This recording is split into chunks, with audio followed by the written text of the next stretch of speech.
जब मैंने अपने करियर की शुरुआत की थी ना, तो मुझे तो कोई गाइड करने वाला नहीं था। और उस टाइम मेरे लिए एक टीचर का करियर चूज करना बहुत डिफिकल्ट था। You know why? बिकॉज मुझे ये तो पता था कि मुझे टीचर बनना है, बट टीचर बनना कैसे है ये नहीं पता था। क्योंकि मुझे कोई सही काउंसलर मिला ही नहीं था कि वो गाइड कर पाए कि आपको टीचिंग डायरेक्शन में जाने के लिए कौन सा एंट्रेंस देना है, किस कॉलेज में एडमिशन लेना है, मेरे बजट में कौन सी फीस आएगी, वो कॉलेज का एफिलिएशन एनसीटी अप्रूव्ड है या नहीं। यानी कि एनसीटी मतलब कि इन फ्यूचर जिस भी यूनिवर्सिटी और कॉलेज को मैं चूज कर रही हूँ वो एनसीटी के दायरे में आता है या नहीं।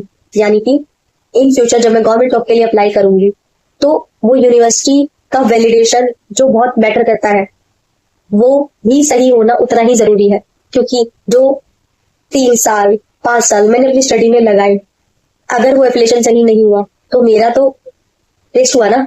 तो फिर भी मैंने जैसे तैसे चीजें की और मैंने अपनी स्टडी दिल्ली यूनिवर्सिटी और आईपी यूनिवर्सिटी के थ्रू कंप्लीट की।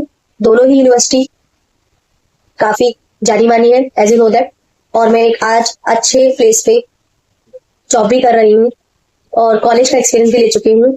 और एज अ टीचर मैं स्पोकन इंग्लिश और लोगों को सॉफ्ट स्किल ट्रेनिंग प्रोवाइड भी करती हूँ।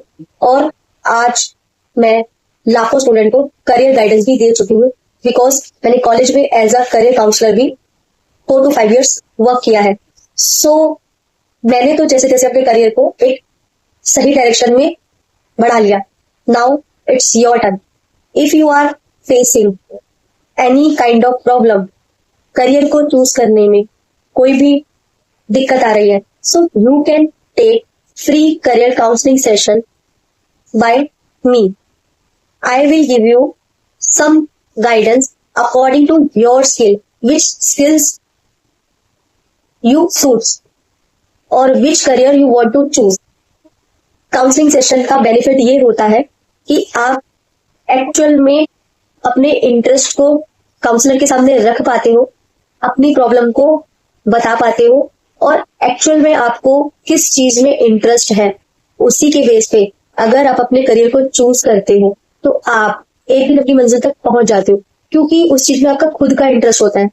अगर आप कोई भी करियर किसी के कहने पे चूज भी कर लेते हो, जैसे मेरी कुछ फ्रेंड सर्कल ने अपने करियर चूज करने के टाइम पे ये सोचकर चूज किया कि कोई फ्रेंड अगर कॉमर्स चूज कर रही है तो मैं भी चूज कर लूं। उस लड़की को ये नहीं पता कि वो अगर कॉमर्स चूज कर रही है तो उसके लिए वो कैपेबल है या वो फ्यूचर में क्या करना चाहती है।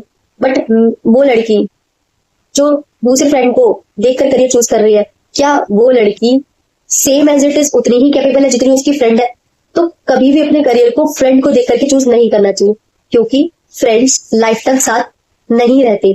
सबकी अलग अलग डेस्टिनी होती है। वो कॉमर्स के बेस पे आगे कहाँ जाना चाहती है, उसका करियर क्या है, क्या जिसने फ्रेंड को देखकर करियर चूज किया वो भी सेम ही डायरेक्शन में जाना चाहती है, बट वो तो फ्रेंड को देख के जा रही है, तो कहीं ना कहीं उसका तो फ्यूचर में जाकर के ट्रैक इधर उधर हो सकता है ना।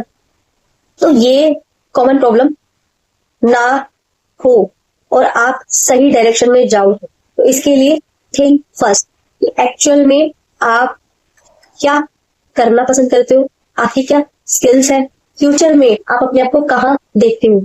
अगर आपको पता है कि मैं आर्ट्स में काफी अच्छा कर सकती हूँ तो आर्ट्स को चूज करके भी बहुत अच्छे अच्छे प्रोफेशन को चूज करते हो। अगर आपको लगता है कि आप साइंस को चूज करके बहुत अच्छा कर सकते हो तो साइंस में भी काफी अच्छे करियर होते हैं। और आजकल तो आपको भी पता है कि आप स्किल्स के बेस पे भी अपना करियर बना सकते हैं। आप शॉर्ट टर्म कोर्सेज करके भी अपना करियर बना सकते हो, as a graphic designer, as a content writer, as a digital marketing और मेनी मोर कोर्सेज। तो आज के टाइम में ऑप्शंस की कमी नहीं है, कमी है सही डायरेक्शन की।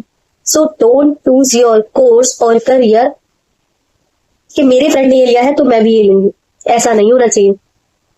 और दूसरी चीज, इफ यू फील कि मुझे समझ नहीं आ रहा मुझे क्या कोर्स चूज करना चाहिए, तो एक बार आप फ्री काउंसलिंग सेशन आप बुक कर सकते हो और उसमें हम एनालाइज करेंगे कि एक्चुअल में आपको क्या करियर सूट करता है। सो डिले मत करो, drop your message into the comment box. We will find out which profession you should choose. Thank you.